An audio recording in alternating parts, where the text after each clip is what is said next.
Thanks, China, for doing a great session. And I want to welcome everybody. My name is Stan Johnson. I'm Executive Director of Moaa. And it's always a pleasure chatting with our past presidents. Their personalities and views on the industry keep goals and keep Moaa at the forefront of issues that impact our community. I want you to click on the link in the chat to see their bios on each of them. And now let's welcome our past presidents. From 2000 to 2010, Clint Bryant, Athletics Director at Augusta University. From 2010 to 2013, John Frazier, Associate Vice President, Director of Athletics at Northern Illinois University. From 2013 to 2015, Sharon Beverly. She is the President of Beverly and Associates and Interim Athletics Director at Guilford College. From 2015 to 2017, Mario Mocha, Director of Athletics at New Mexico State University. And 2017-2019, Peggy Davis, Director of Athletics at Virginia State University. Thank you all for being here. We welcome you. There's the clap. It doesn't sound like a clap, but that's what it is. Hey, guess I want to welcome you and thank you for being here and taking time from your busy schedule. This is supposed to be a free-flowing kind of open discussion with you, but I'm going to start with where's the elder statesman of the group, Clint Bryant. And I say that because he was our first president. I don't know if Clint's on yet, is he? Yes. Yeah, there you are. Yes, I'm here, Stan. All right. I just supposed to be open to give y'all some time, to just a few minutes to say a couple of words. And I'm going to ask this question of each of you. That is basically, what is more to you from your perspectives, having been with us in this leadership role? What is more to you? Well, Stan, first of all, thank you for your continued involvement with Moaa as executive director. Thank you, China, as president, for doing an outstanding job. I read the piece in NACDA magazine this morning about your statements about the current state of affairs, and I thought it was spot on. So thank you for that. But you know, when we first started some 20 years ago, Stan Johnson, Stan Wilcox, and Frida Goff, Charlie Whitcomb, and I were together at the NCAA national office in Indianapolis. And Dan Bogan, vice president of the NCAA at that time, invited us out for dinner. And we went to a soul food restaurant in Indianapolis and had a really, really good time. And when we got back to the Marriott Hotel and sitting and chatting in the lobby, the conversation came up that we had the BCA at that time, the Black Coaches Association, but what did we have for minority administrators? And that's when we founded Moaa that night, sitting there. And then very shortly on, Bob Minix and others joined us as a part of that first group. And we all reached in our pockets to start Moaa. Then fast forward 2 or 3 years later, and the president at that time, Stan at Albany, who was president of NACDA. Lee McElroy. Lee McElroy made it a priority to make minority issues a part of the whole NACDA scene, because before that, it wasn't many of us involved in NACDA. And then Sean Frazier, as a part of that board, took that concept and ran with it. And one of the best things I think we done at that time was become one of the first affiliate organizations of NACDA. And they gave us the type of infrastructure that we needed to be able to do what we needed to do. So right now, all I can say is that what Moaa has been the first 20 years, if the next 20 years look anything like it, I think the recent occurrences and what we've been dealing with, we need Moaa now more than we've ever needed Moaa. Because without the Black Coaches Association and other organizations no longer in existence. We are the ones still standing, and we have an obligation and an opportunity to really make this thing work. People are now talking. It's a part of the conversation all across this country, because the people out there protesting are not just people that look like me and you. They're people from all genders. And guess what? They are college students, and they are coming back to college campuses. And some questions are going to have to be answered. The thing with Kaepernick a few years ago, we didn't pay attention, but we should have paid more attention then, because now we're going to have to pay a lot of attention. And with that, Stan, I'll let our other panelists talk. Thank you. Sean Frazier, the next president. Yeah, I think Clint gave us that history lesson, and thank him, and thanks to all of the leaders who come before us. Yeah, this is some tough times right now, and I'd be remiss not to bring that up as America burns, right? So I think for me is that advocacy group. You know, the current president, China Jude, obviously the presidents are on this call, you know, being a connector, a network that supports people, but more importantly, provides consciousness on the issues that are happening in our society.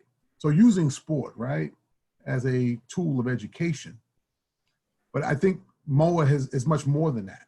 It's an opportunity for folks to connect, not necessarily for the minority, but for the majority. Because I would echo what Clint just said. We need more than ever right now. We need folks to understand that this is not going away. You know, this is not something that's going to be, okay, this too shall pass. These issues are significant in our culture and our fabric of America. And I think that what Moaa provides is an opportunity for instruction, education, thought, forward thinking. And I think that the folks that make up this organization understand that. And the folks that want to peer in to this organization, maybe not be a member, but want to know what's going on, they need help. They need support. So for me, during the time period, it's been great. You know, some of my best friends, you know, I'm chill to see the friendly faces. Y'all have just gotten younger, not older. I'm gonna tell you that right now. Y'all look good on this panel. I ain't gonna lie about that. You guys are real colleagues and friends of mine.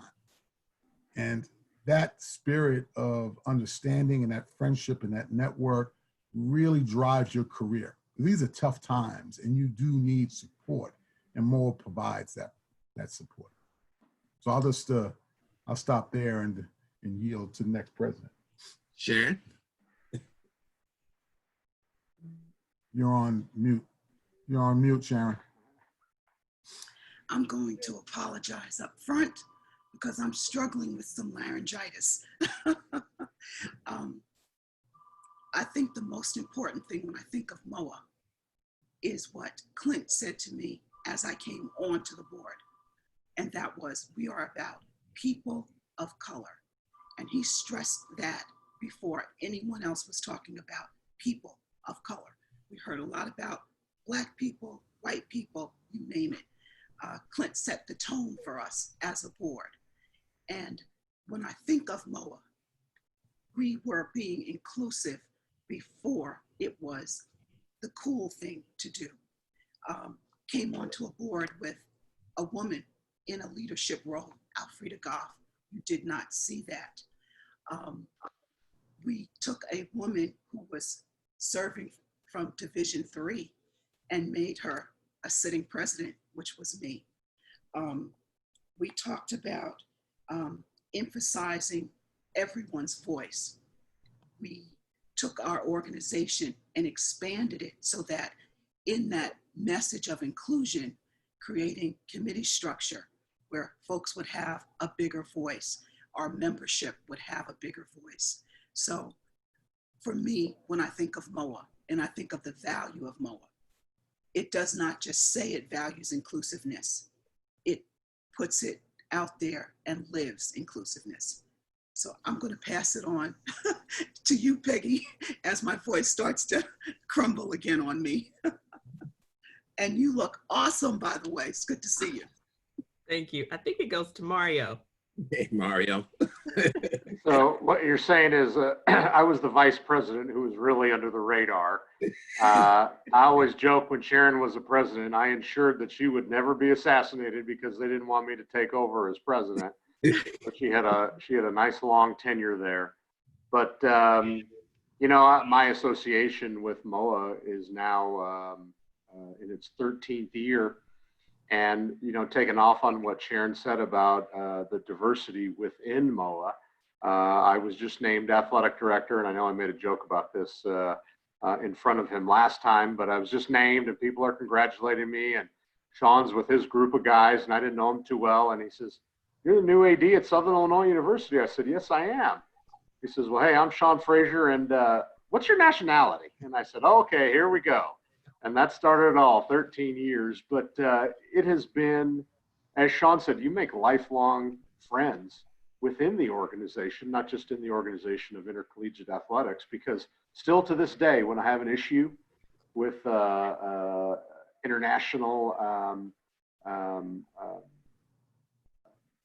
passport type things, I call Rosa Frazier, all right? I call his wife to this day. And it's that lifelong friendships that are built. But I think the other thing too, it's an opportunity for a pathway to knowledge and advancement. You know, as the president, I cannot tell you how many times to this day I get a call from most likely a non-minority individual saying, "Hey, I need a person of color in X, Y, or Z field. I need some names." And then I'll get on the phone and I'll generate a list. So, you know, I know a lot of this business is also, you know, the who you know and the interconnectedness. And me being involved with Moaa, I think hopefully has helped others advance in their chosen profession. Peggy? Good afternoon. It's certainly great to see everyone. I can tell you that this is what Moaa is all about. We talk about our student athletes and their mental being. Well, what about us? And Moaa continues to provide opportunities for us to be educated, for us to learn, and to continue to grow in the field. And Stan, what an outstanding job you continue to do as leader of this organization.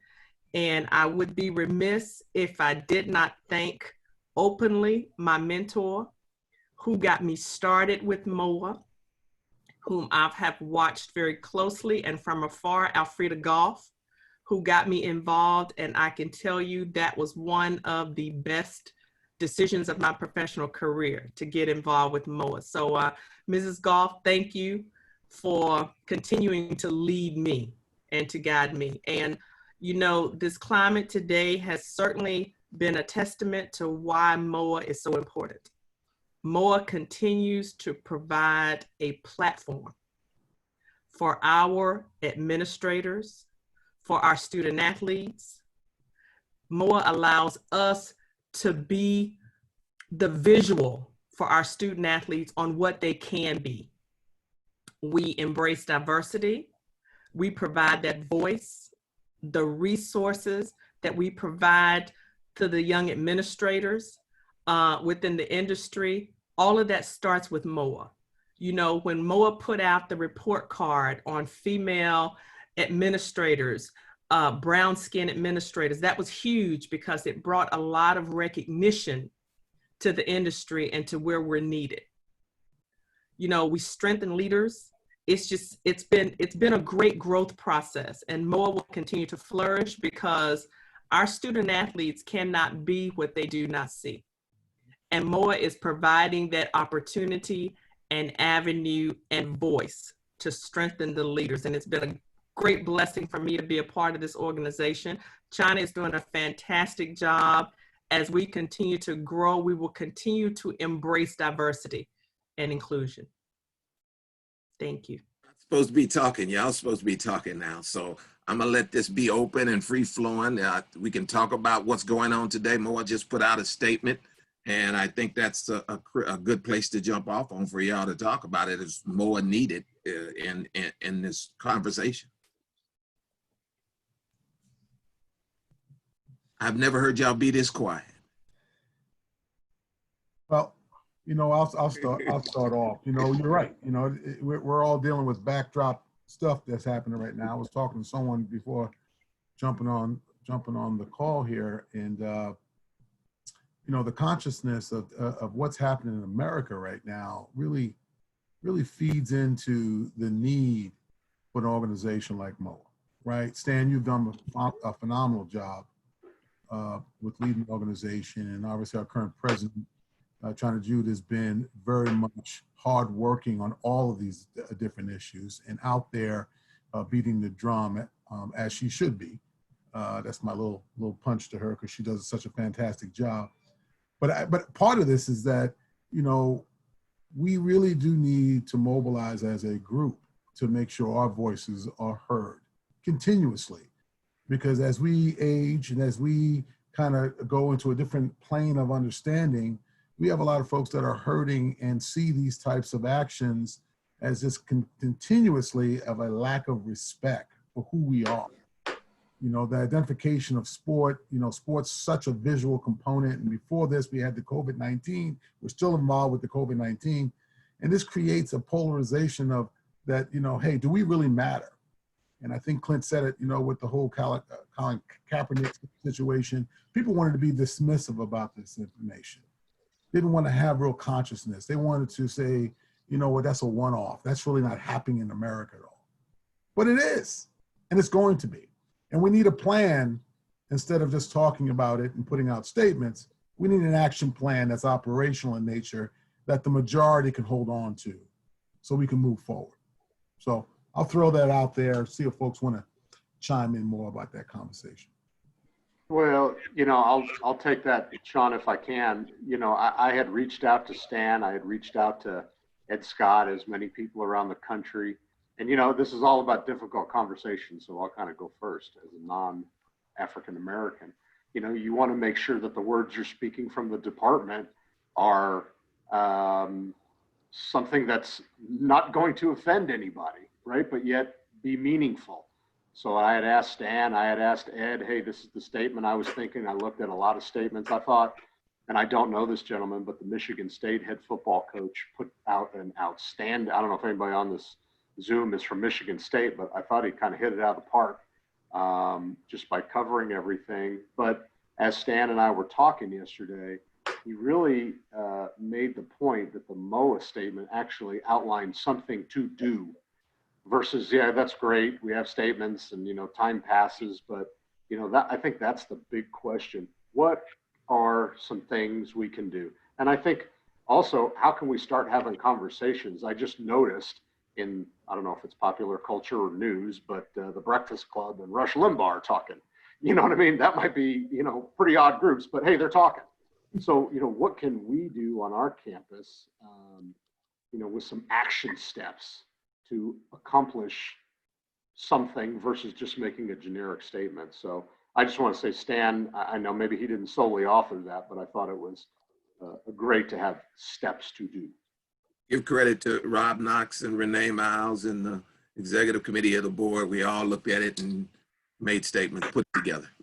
Well, I think, Stan, there's no question. It was an exceptional piece, and it gives direction. I've already sent it to several colleagues and people around the country because I think it was a very powerful statement. And I think this offers an opportunity for Moaa to continue to market ourselves and to grow ourselves, because again, as I've mentioned earlier, I think that we're needed now more than ever. And the thing too that Peggy mentioned early on is that, when we first started this thing, we wanted to make sure this wasn't about Division I. We wanted to make sure that the historically Black institutions, those people in Division III and junior college and small schools and NAI, everybody felt a part of. And Moaa has done an outstanding job in that whole inclusivity piece. The other thing is that when Mario and our Hispanic brothers came on, along with other people of color, and Dan Guerrero of UCLA and others came on. That helped us to say that Moaa was about people of color and how do we manage this thing. The issues that we're dealing with today is something that we've been dealing with for a lot of years. So we're not surprised as people of color of the things that have been transpiring. What the surprise is that young people, again, have picked up the mantle for discussion and taking it to the streets, as they did in the civil rights movement, as they did in the anti-Vietnam movement. We have not seen that in a long, long time. The other thing I'll leave you with is that when the BCA and John Thompson decided to walk that time to protest Proposition 48, some changes occurred because the threat of the riot might be just as effective as the riot. What we find ourselves in today is no longer the threat, but the actual riot. And what it is showing that young people are fed up. They are frustrated. They are angry. But that's what has brought about change in our country for years. And this too shall bring about change. And I think Moaa, as the organization that we are, the one that's standing now in intercollegiate athletics and how we represent ourselves now, is that more people, more organizations should be trying to involve themselves with more. Sean and was president did a great job of bringing Learfield on and things like that. We need to continue to put folks, because the climate is right now. We're going to find people knocking at our doors that weren't knocking before, because they are looking for a way to express themselves and say, we are trying to be more inclusive. We are trying to be a part of the solution and not a part of the problem. And I certainly agree. Timing is so important. And the time frame that the statement went out from Moaa was right on point, because I think had we pushed the statement out sooner, no one was really listening because people were angry. And now that the dust is settling, people are now looking for answers and looking for guidance and looking for help and support. So when this statement came out, it came out right on time, because this is the time where now we're settling and we're looking for assistance. So again, that goes to the leadership. Thank you for the timing and sending the information out when you send it out, because it sent a lot of messages between the lines. Yeah. You know, just to one piggyback on this, you know, we always are sometimes put in a box relative to diversity and inclusion being an add-on. This is an opportunity, based on the timing that the presidents are talking about, to make this a part of the mainstream, the normal. Okay. I think that, you know, all this is happening is giving a certain level of consciousness that, okay, let's not just pick this thing up or these issues up when we have a crisis. Let's start dealing with this as a normal way of doing business, just like we do, okay, as people of color. I think that this is going to give us an opportunity to say, this is what needs to happen in the mainstream. And if we don't keep this on the current edge of what you do, we'll have explosive types of things. And I don't want to get so heavy-fisted on that, but I think it gives, if talking to my colleagues, a consciousness that, okay, all right, that could blow up. No, let's just keep this as a normal part of our conversation. That means hiring. That means representation. That means student-athlete support. You know, it encompasses all those pieces. So I think this is a great opportunity for Moaa, its membership, and others to be in that fabric, not that add-on. So I totally agree. I think this is a perfect time to grow. Yeah, and to just chime in, excuse me, this is sort of the tipping point right now. You know, we had Breonna Taylor. We had the young man in Georgia shot while he was jogging. And now we have the tipping point. And to a certain degree, yes, we do have to capitalize. You know, the saying is strike while the fire is hot, right? the fire is hot, and we do have to get out there and use this as the opportunity to make everyone listen.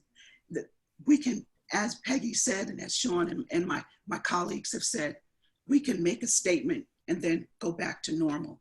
Or we can really challenge people to be the change that we keep talking about over and over and over. So hopefully this will be, quote unquote, the tipping point. We will get more people than just people of color talking about this, because we are seeing Black, brown, white, yellow.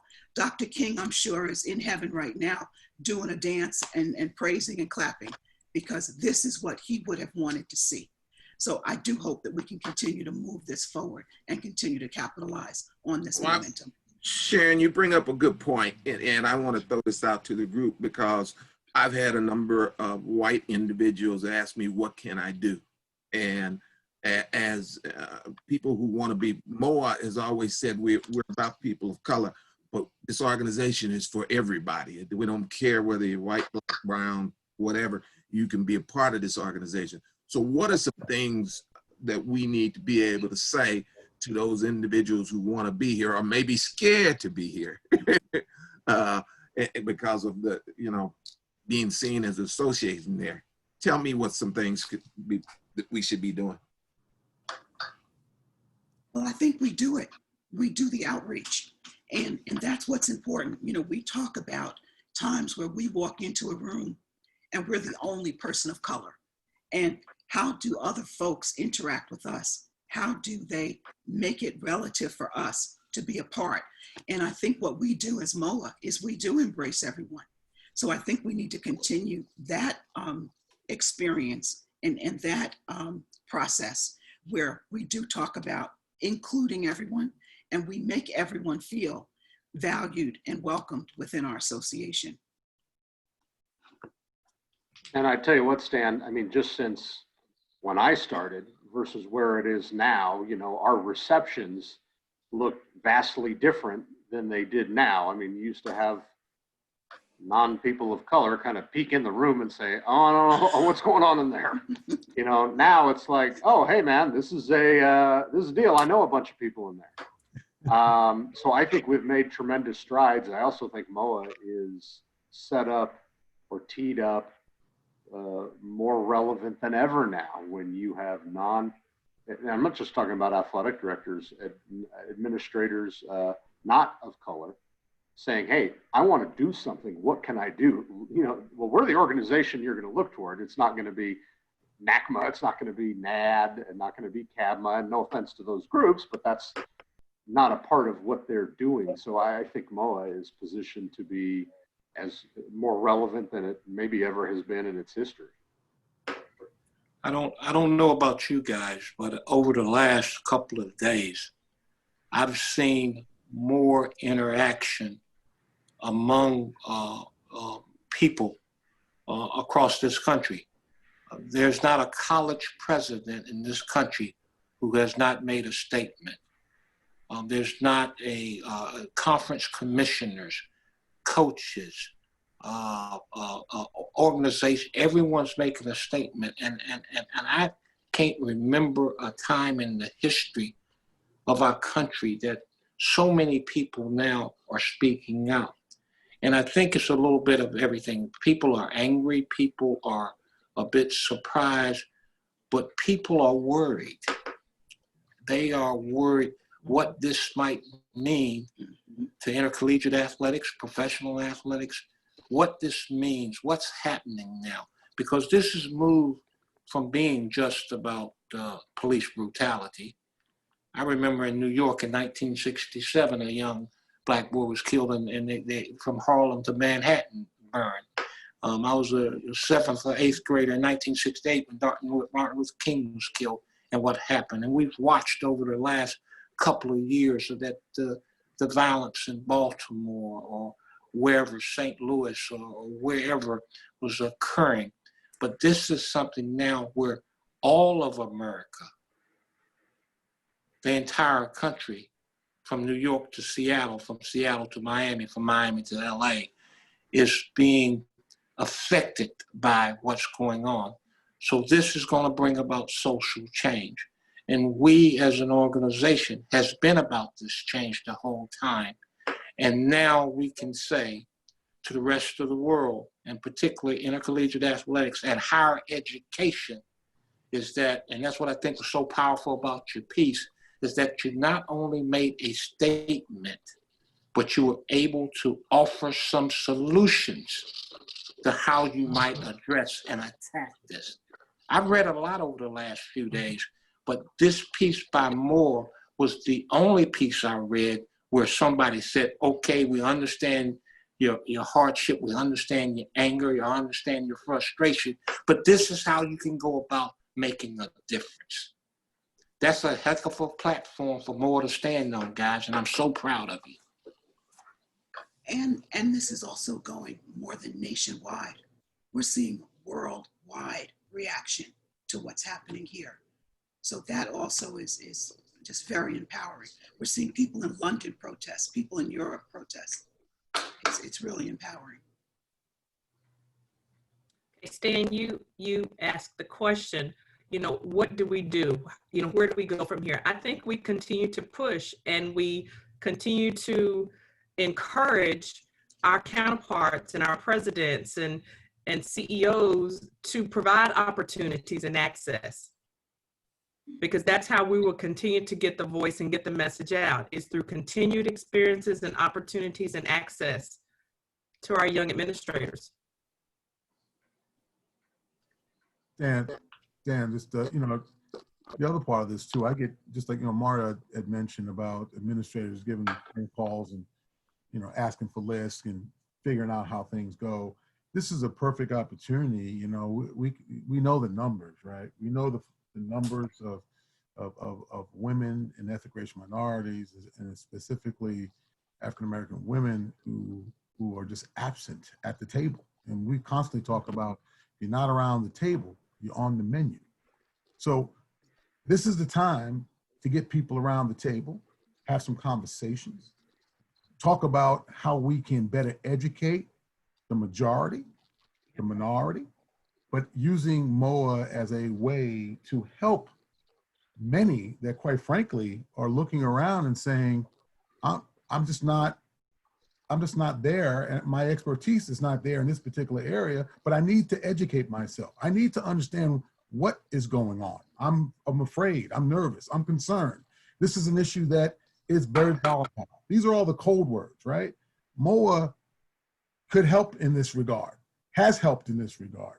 So I think this is a great opportunity, quite frankly, in this crisis, a great opportunity for folks that are looking at this saying, I need to better educate my staff, my people, my organization, my community, and for us to continue that line of conversation and discourse. So I see this as a great opportunity for many that are sitting back on the fence, wondering what they're going to do and how they're going to do it, by embracing Moaa, its leadership, in a way where it can disseminate this stuff and we can start rolling up our damn sleeves and getting after it. Our student athletes, we've talked about the administrators in this process. What about our student athletes that are going to be coming back to campus now, because they've all been away and have coming out of a volatile situation, and now we need to be able to say to them, here's some things you need to do. What do we need to do? I don't care. And I'll tell you, and some of us, we do have our student athletes on campus. We have the majority of all football players, they'll be able to begin on Monday with their voluntary workouts. So I had a chance to, speak with the offense and the defense, properly spaced out, 6 feet apart with masks. But just told them, hey, we understand the frustration that's around the country. And while I'm not in your shoes, I'm going to say I also at least understand, how, why you're feeling the way you're feeling. And we want to be there for you. We want to support you. We want you to be safe. We know we're in a community that isn't an urban area that's, has a lot of stuff going on. So it's a little quieter here in Las Cruces. But, I think the first thing is to let them know, hey, look, we're here for you. and we understand that you're frustrated, and let us help you channel that however you would like to be heard.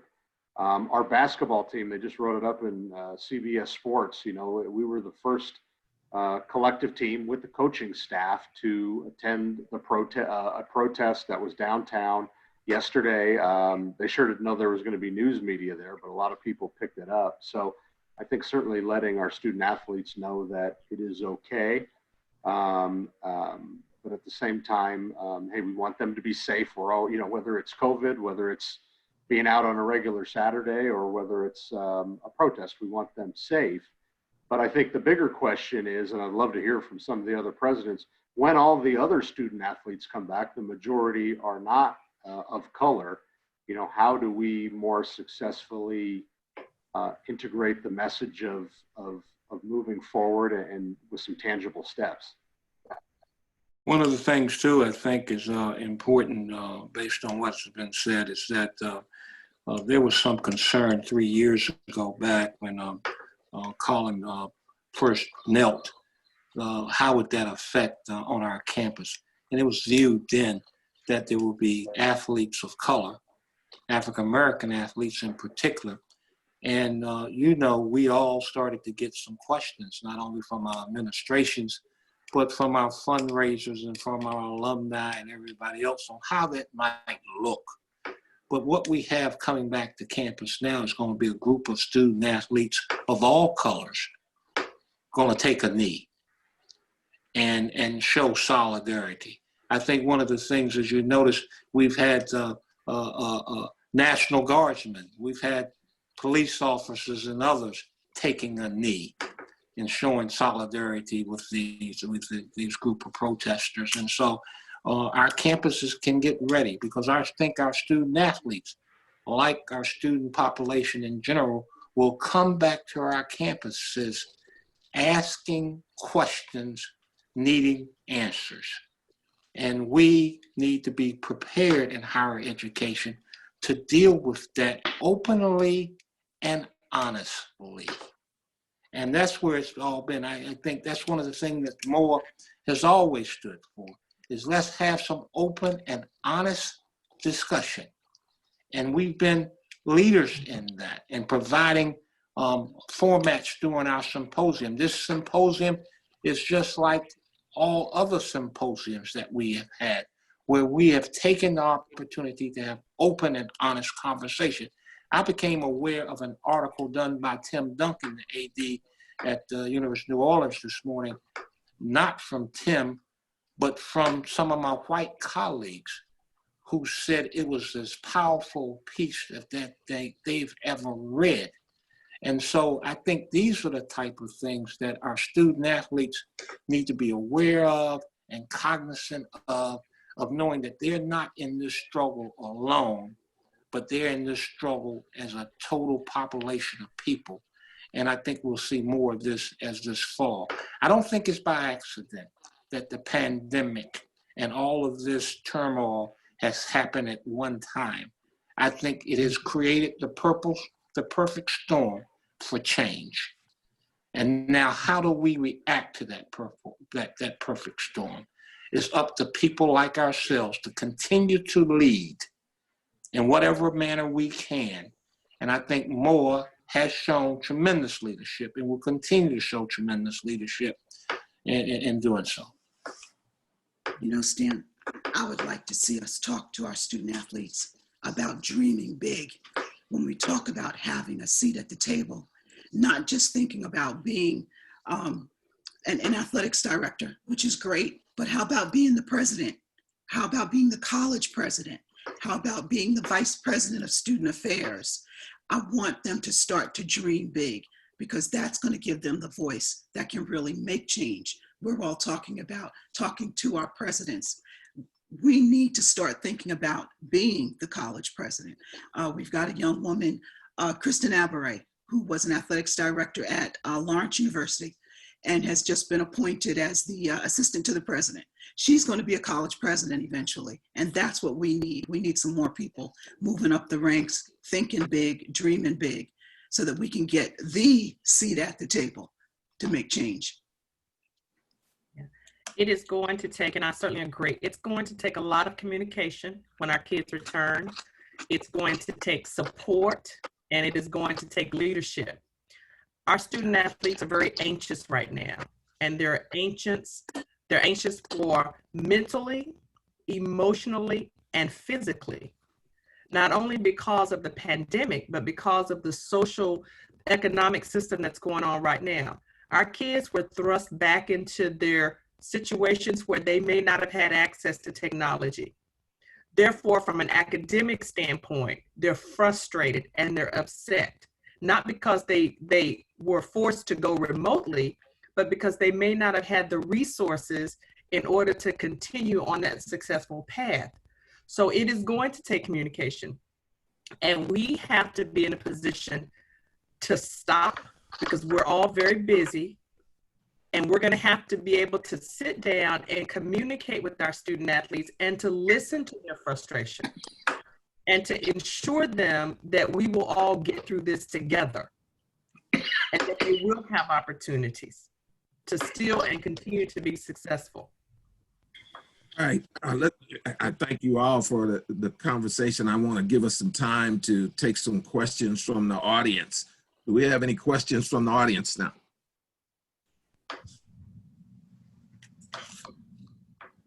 Who's my person?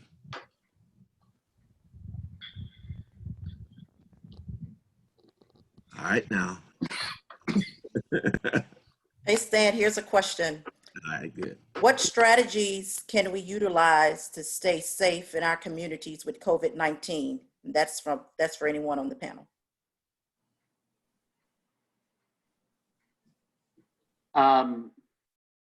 Renee, I'll put my undergrad psychology degree to good use with a medical question. For us here, and I know all states are different. We're a little more closed than our bordering states of Texas and Arizona. We've certainly looked at our state guidelines. The one thing that we did, we utilized the people on campus. We're very fortunate. We have a Regents professor who's a world-renowned virologist. So we ran our plan by her, and then we went to our state, the state of New Mexico Department of Health, their head epidemiologist. We showed them our plan. So I think, as we all are developing plans, getting buy-off at the highest level, ultimately these things are turned into campus. And I think there'll be some learned people on all of our campuses. But I think if you can get some of the heavy hitters to approve the plan, it can much more, grease the wheels to get our student athletes back faster, so they can begin their training and proper eating and all that stuff. And at the same time, give them and their parents a comfort that, all the proper measures are taking to, stop the spread. We can't be in too big of a hurry based on economics to get back in the ministry. A lot has occurred. A lot of states are trying to come back. Me personally think a little bit too soon. And I think we will see over the next month to 6 weeks what the ramifications of that will be. 40 million people are drawing unemployment right now. It's a tough time. So it's important that we all try to stay safe and make sure that the safety of our employees and our student athletes is still the #1 priority. Michael, any other questions? Yeah, I have a question, Stan. Thank you all for your service to the organization. It's definitely been greatly appreciated. The question that I would have for you all is, moving forward, what do you think the most important issue that this group should be working on in terms of assisting the membership moving forward?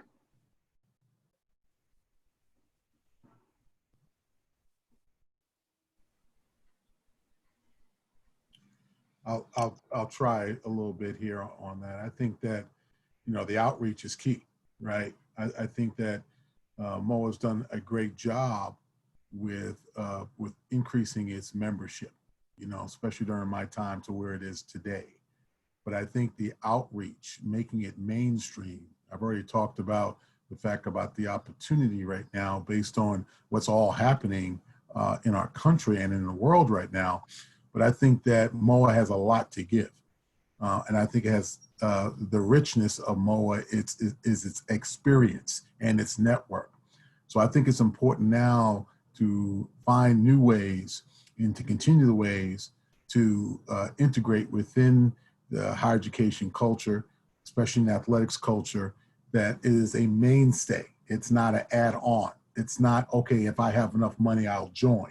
It is a part of the process of discovery and also maintaining that level of conversation. So there's constant interactions that are producing things like access and opportunity, but also too, that folks are having conversations that are substantive about our time right now for the young people and for our administrators. So I think that is a central core requirement, and we should all be working on that, even as past presidents, to make sure that we open up that kind of a conversation and create that shared agenda. I think that is a critical component.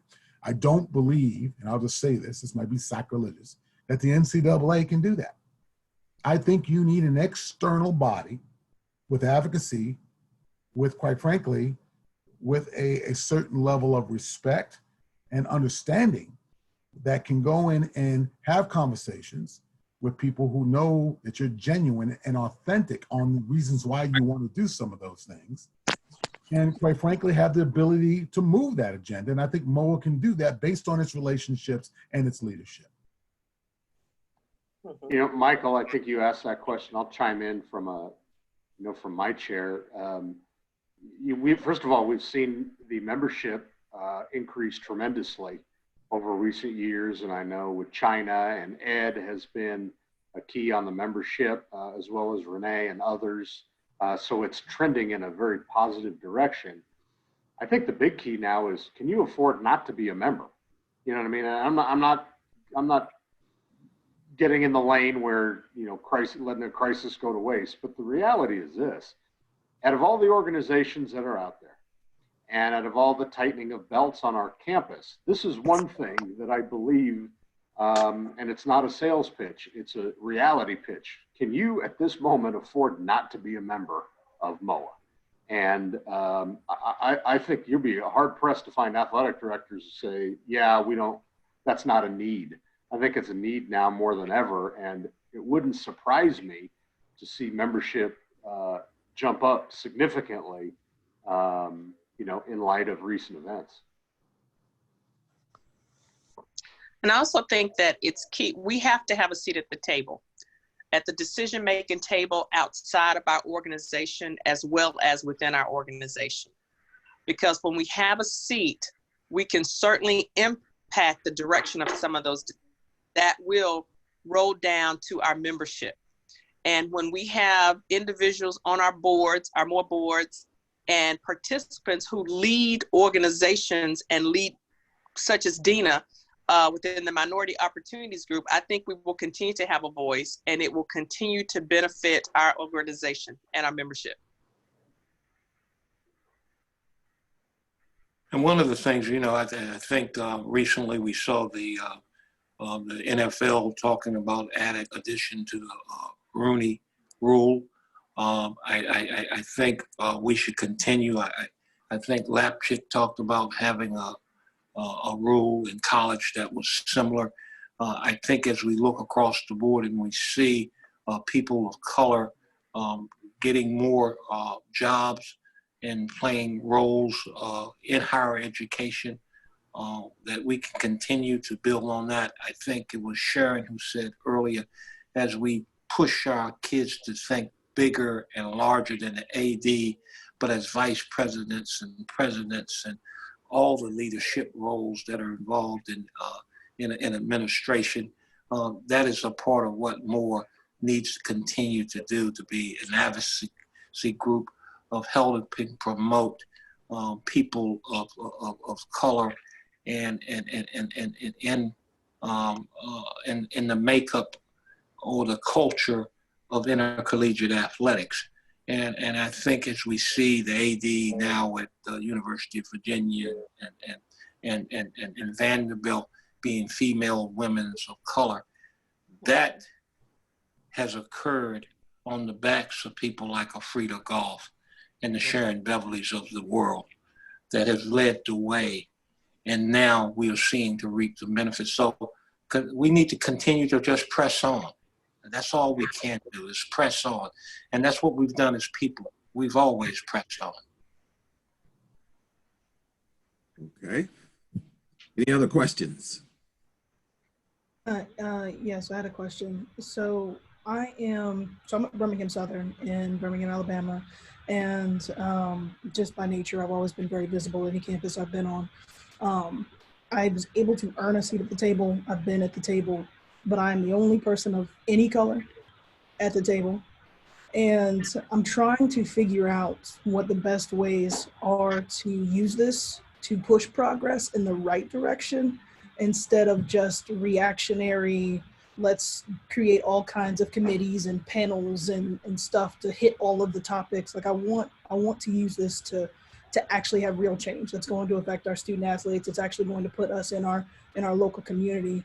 This college sits as a little oasis within historic Black area of this town, and yet we don't interact with the communities that surround us. There's one way in, one way out, and we don't really have programming that interacts with the neighborhoods that surround us. So how do I do that? Like because the wheels have already been turning. So how do I push the train in a direction that's actually going to get us to real progress and not just some check boxes?